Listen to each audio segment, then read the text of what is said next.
संदीप ने अपनी माँ के कहने पर गांव में शादी कर ली थी। लड़की का नाम था सुनीता।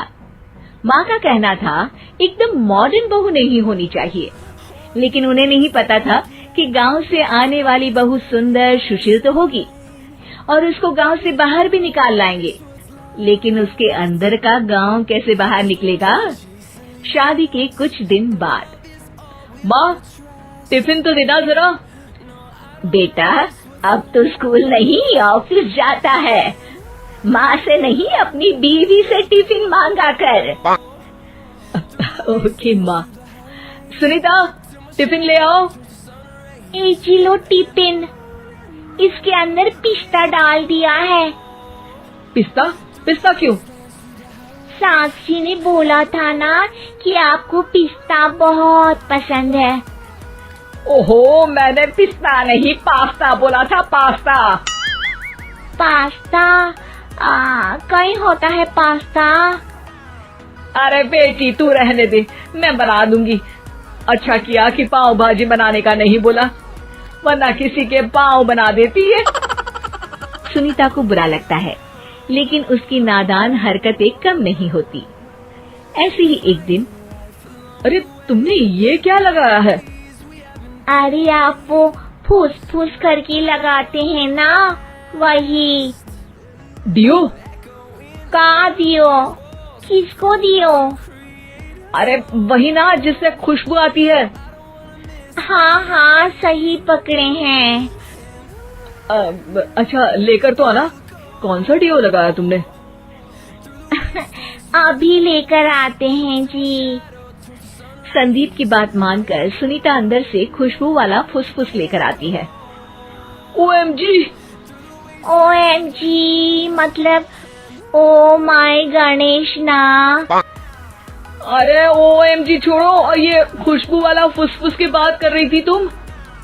हाँ इसी की, फिर से सही पकड़े हैं। अरे देवी, लेकिन आप सही नहीं पकड़े हैं, ये डियो नहीं है। डियो नहीं है तो क्या लियो है? अरे ये रूम फ्रेशनर है, जिसको कमरे में छिड़कते हैं, खुद पर नहीं। कोई बात नहीं, माँ कहती थी आत्मा किराएदार है, शरीर एक किराए का कर्म। हम शरीर पे ये डाल लिए तो क्या फर्क पड़ जाएगा। अरे बहू, ओ बहू, मेरे लिए फल तो ले आ, फिर मैं बाजार जाऊंगी। सुनीता अपनी सास के लिए फल लेकर आती है। अरे बेटा, पपीता, तरबूज और सेब फल ऐसे कैसे खा लूं? काट कर तो ले आ। माँ जी, मेरे गांव में तो खेत से उठा के सीधा खा लेते हैं। अरे ये तेरा गांव नहीं है ना। अरे संदीप, तू ही कुछ समझा देना इसको बेटा। मैं कैसे समझाऊं माँ, ये तो माइक्रोवेव को भी भट्टी बोलती है। कल मैंने बोला हाय कैसी हो, तो बोलती है किसी को हाय नहीं लगानी चाहिए। अरे सुनीता, तेरा क्या होगा? अभी तो कैसे बताऊं माँ जी, अभी हम कुछ करेंगे फिर पता चलेगा क्या होगा, लड़का या लड़की। हे भगवान, कहाँ से आ गई ये? रामपुर से जी, आप ही तो लेकर आए थे मुझे। अरे मुझे माफ कर दो। पहले कोई गलती तो करिए जी, आपकी तो सारी गलती माफ कर देंगे हम। हाँ अरे बहू, मेरी बात सुन, फल यानी कि फ्रूट जब भी लाए ना तो काट कर लाना, ठीक है? जी ठीक है माँ जी, फल यानी फ्रूट यानी काट के लाऊंगी। सुनीता रोज ही कोई ऐसी हरकत कर देती जिसकी वजह से उसे घर में दो बातें सुननी पड़ती। एक दिन, माँ मेरे बॉस घर पर आने वाले हैं शाम को, उनका बर्थडे है, फैमिली साथ नहीं रहती उनके, तो यही पार्टी कर लेंगे। उनको अच्छा लगा तो शायद मेरा प्रमोशन भी हो जाएगा। मैं ना फ्रूट केक लाकर फ्रिज में रख दूंगी और तेरे साथ आज खाना मैं बनाऊंगी, ताकि जब साहब आए तो खाने में कोई गड़बड़ ना हो। शाम को जब सारी तैयारियां हो जाती है, संदीप के साथ बड़े साहब भी घर आते हैं। आप फ्रूट केक तो ले आना बहू, फिर खाना खाएंगे। अरे इस सब की क्या जरूरत थी, आपने बुलाया वही काफी है।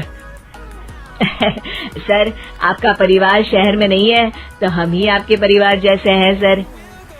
इतने में ही सुनीता फ्रूट केक लेकर आती है और बड़े साहब की टेबल पर रख देती है, और जैसे ही केक के ऊपर का बॉक्स हटाती है, ओह, ये क्या है?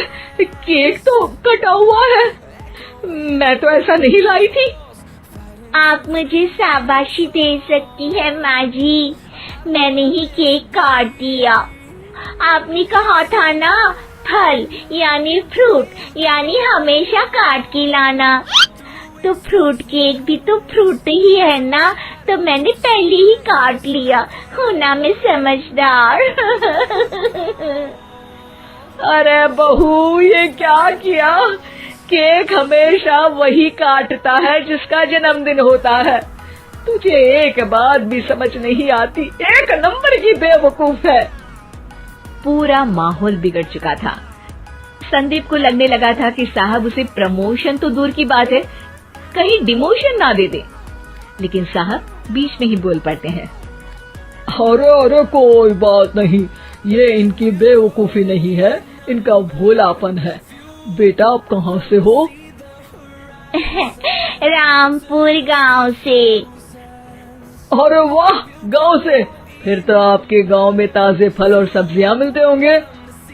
हाँ, सही पकड़े हैं। हम तो काटते भी नहीं, सीधा खा लेते हैं।